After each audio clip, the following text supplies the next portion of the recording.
Alright guys, we're going to go over the basics for using the B2 Audio DSP. Also, the Marts digital DSP is the software is identical. So, first we're going to pull up the B2 Audio DSP. It's going to offer up these options, and we have the 612. So we're going to use that. Now you'll notice over here the little links is black. Want to click those, then it's going to pop up the things that it can connect to. You're going to hit car music, BLE, and then it's going to open up and it's going to pull up a password. Now for your password, you'll put in 000,000. But on this one, I have changed the password to 1. So now if you wanted to change the password, you would type in 6 zeros and then hit change password and put whatever you want in there. But for me it's 1, so I'm going to go ahead and hit the OK button. Now you'll see that the links up here are white. That means that you're connected. It'll also show the voltage of your system up here at the top. If that changes from 12 to whatever your voltage is, you know for sure that you're connected. Now, you're starting out brand new, so we're going to start over here on the left side. This is inputs. Okay, it may look complicated, but it's not. What this is, each one of these channels, 1 through 6, represents channel 1, 2, 3, 4, 5, and 6 inputs. On your DSP, you'll have 6 inputs. So each one of those inputs is here, and what you're going to want to do, for most people, if you're running 2 inputs, you're going to want to use 1 and 2 down through here, right? So you'll select channel 1, and then it'll turn up to if whatever you've got turned on, like in this case, it's not popping up because there's nothing there. We'll go to channel 5 here. Channel 5, okay, and set its max volume where we want it to, and it'll pop up in channel 5. So in this case, I have input 1 is my left and input 2 is my right. We also have input 1 and 2 on those 2 channels. So that's going to be left, right, and left, right. 1, 2, 3, and 4. You do that for all the channels that you're going to use over here. Down here on the end, you've got a Bluetooth left and right here. Okay, so that's important. If you're going to be Bluetoothing into the amplifier, you'll want to set those up. So these are your channels for RCA inputs. Okay, then on Bluetooth left and right, and I'll explain what Bluetooth left and right is. If you're not connecting RCAs to your DSP and you're just going to Bluetooth from your tablet or your phone into the DSP, then you need to make the settings down here. And in this case, we got 1 set at 100. We would set, let's see here, because this is the channels here. Let me close that so I won't get confused. Channels 1 and 2. We got left on 1 and we got right on 2. That's the important thing, because all we're doing is importing 2 channels for our system. So this is your import section. Now, moving on over to the gain section. This is where your master gain is for your DSP. Okay? That's basically a gain control from your DSP into your amplifier. You can turn your amp's gain all the way up and use this as your gain. I suggest that you don't do that, because if this thing gets haywire for some reason, you want your amp to be protected and your subs to be protected. So you want to set your amp at your normal clipping point and then use this to control underneath that, anything less. So if you got your amp to clipping and then you use this to turn it down, right? Or all the way to maximum, however you want to play that game.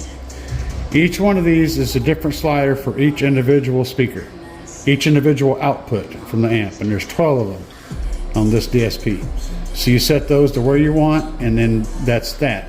You can also link the channel. So if you've got 1 and 2 together, Like if I show you 1 and 2 on mine are set for the sub, I can hit that link button and I can adjust the subwoofer with this. Let's hit the bass drop and I'll show you. Activated.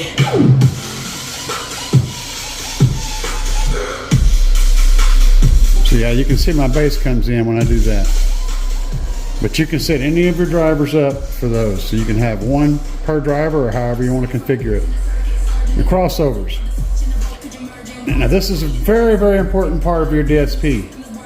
So as you can see on channel 1 and 2, I have set at a 90 hertz frequency maximum. This is for my sub with a Linkwitz 24 dB roll off. All right, down here I have it turned off, but if I wanted to set the high pass or the subsonic filter for my subs, I could adjust this to where I want it to be, and its maximum that goes down to is 20. And then I would just need to turn this on and it would create this curve right here. See that? So it gives me a roll off.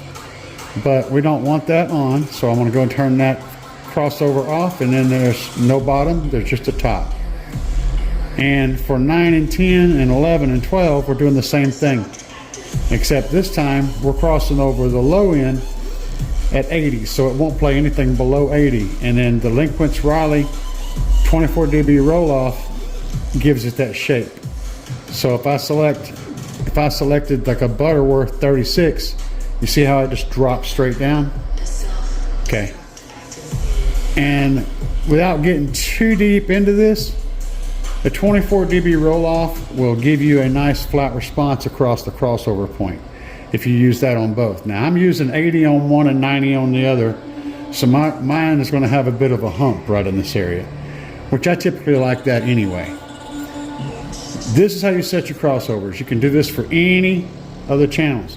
Now if you've got your, let's say you want to set 9, 10, 11, and 12 at the same thing, then you would just hit 9, get it set where you want it, hit copy channel, select 9 as the start, as the from, and then select 10, 11, and 12, and then hit copy. And it's going to automatically put those same crossovers on all of the other channels that you selected to move them to. Very handy. Now the limiter, I know kind of how a limiter works. I don't know exactly how this one works.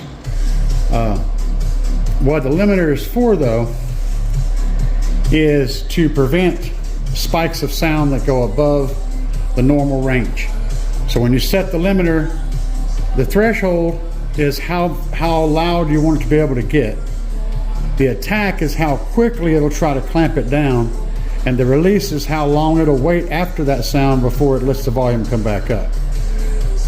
So having these quicker and these longer is going to make it overall smoother, but it's also going to take the dynamics out of the music. There is an auto setting, which is what it's on. You notice over here, that's going to automatically limit. I suggest leaving it on auto. You'll probably be fine with that. Now we'll skip that last thing. We'll go down to EQ in. Now this is like the equalizer on your stereo. This EQs everything, the whole system. Okay, you don't really want to mess with this until you're done with everything else. And even after you're done with everything else, you may leave this totally flat. But this EQs the signal going into the DSP. All right. So if you got some kind of really bad, crazy thing going on with your incoming signal, you can fix it here if you want, and it's going to be covering across the board. But we'll get back to that. Now you go down to EQ per channel. This is the important one. This allows you to individually equalize each individual channel differently. Because what coming out of the speaker over here by your knee is going to be different when it gets to your ear than what's coming out of the speaker over there across the cabin that has nothing in front of it coming to your ear. It's going to be two different sounds. Both of those drivers are going to be making the same sound, but by the time they get to your ear, they'll be different. So if you set a mic up at your ear, or if you use your ear, you can adjust this speaker over here as whatever channel it is to sound the same when it gets to your ear as that one does. Basically, that's how that works. That's what this is all about. It's creating a symmetrical sound field in front of you. So the left should sound like the right. There shouldn't be any distinction between them, okay? So after you go through, this is the real magic of the whole DSP right here, is getting each one of these set. And of course, when you're in the middle of it, you can also copy. So if you've created an EQ on one and you want to copy it, you can copy it just like you did the crossover points. You can copy it to multiple channels. But that's what that does. And do I need to show you more about that? I probably should. Hang on a second. Let's pull that back up. Okay, so you can do this a couple of ways. Let's go to channel 9, because that's one of my mids and highs channels. And my music has stopped. But it don't matter. All right, so if you're wanting to raise up frequencies, you can see the frequencies written in down here. You can grab the slider and move them up yourself, move them up and down just like this. You can even change the frequency like that. But I may actually kill it by moving that slider that much. I may kill the connection. That's one way of doing it. Let's reset that. And then we're back to normal. The other way of doing it is changing the frequency you want to address. Okay, so you can pick a slider, then you can adjust which frequency it's going to hit. Okay, then you can use the pluses and minuses on the side of the screen to raise it up and down individual steps. And over here at the Q factor, if you the smaller this number is, right now it's saying 4.32. I want you to pay attention to this spread. We're going to raise it up where you guys can see it. Now that's at 4.32. Now watch when I lower this number. As I decrease this number, you'll see it start to spread out more and more and more. It gets wider and wider and wider. So as that Q number goes down, gets lower, the amount that it affects gets wider. The higher the Q is, the tighter the band is that you're screwing with. So if you want to make a big broad change, a low Q factor will make that change. But if you just need to pick out one little spot that needs to be boosted or weakened, you can make that Q factor nice and high, and then it'll only affect a small area. So that's the basics of that. And then we're going to go to reset, and we're going to reset it. All right. Polarity. Now, this allows you to flip speakers out of phase. And why would you want to do that? There's a bunch of reasons, actually. One of the things I like to do is flip my dash speakers out of phase. I'll take one speaker and just make it 180 out. Okay? And when that happens, instead of how you have two speakers, right? And you hear the sound coming from the center, right? That's where the sound's coming from. If you flip one out of phase, all of a sudden you'll hear sound from here and you'll hear sound from here. But what happens to what you perceive from the driver's seat is the sound goes from the middle of the dash to in front of your steering wheel. It's a unique experience. And the passenger will also receive it going from the center of the dash to in front of them. Because the sound waves are no longer working together in the middle to create a ghost sound. They're actually canceling in the middle. So one's going one way and one's going the other. So there's a dead spot in the center, which it gets rid of the phantom center and moves it in front of you. It's a unique experience. That's one thing you can do with this. Also, in your, of course, if you've wired a speaker wrong, you can correct it here too. With your subwoofer, which, should I show you how to do that? I can't really show you because I don't have the right stuff set up, but you get your RTA set up and you flip your subwoofer completely out of phase. So in my case, my subwoofer is number 1. So I'll flip it out of phase, and then you look at your RTA curve and you adjust your subwoofer's time alignment, which we'll get to that in a second. And as you adjust the time alignment of the subwoofer left and right, or more and less, you're going to see at one point the signal gets really weak. Right when it's at its very weakest, okay, that's where you stop adjusting the time alignment on the sub. Then you flip it back in phase, and all of a sudden it's perfectly aligned with the rest of your drivers, and it brings the bass to the front of the car. It's an advanced trick. I talk about it in another video, but that's one way you can use polarity. There's actually a lot of ways, but moving on. Delay. We were just talking about this. So when I said sliding it back and forth to adjust it, so you've got your subwoofer out of phase, and you can adjust your time time alignment right here. Move it back and forth until you get that to the weakest point it can be, and then when you do that, flip it back into phase, and you'll have the sub set perfectly to match the rest of the drivers. What's happening is whenever it's out of phase, it's going exactly opposite your handoff driver, like your door speaker. So when it's exactly opposite, it's going to have the weakest output possible because they're both fighting each other. But as soon as you flip it back into phase, now you have perfect alignment, because it's the exact opposite of being wrong. It's perfectly right. Now, as far as the rest of your speakers go for setting time alignment, you can do that a couple of different ways. You can do it in millimeters, you can do it in inches, or you can do it in milliseconds. All right? Now, I don't know about you, but my ear doesn't work in milliseconds, so I suggest selecting inches. Then get your tape measure, measure from this speaker to your ear, from this speaker to your ear, from this speaker to this speaker, and get that and put those distances in here. So you would take, for example, on channel 1, if you were doing inches, if you'll notice when I slide this slider up, those inches go up. So if it's 10 inches away, or 17 inches away, you set it at that, and you go down through and do all of those that way.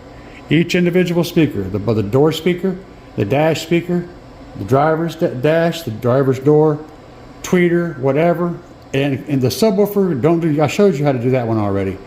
That's advanced. But if you don't have a RTA handy, you can measure from the subwoofer to your ear and use that number for now. Once you get that done, step back out of here, and then we go to preserve. This is a very, very important little screen. On this screen, you select a save setting. In my case, it's 1. I'm going to select 6 though, so in case I messed anything up. I'm going to select 6, and then you hit save. You'll see it do a really fast little spin. Watch. That means it's saved.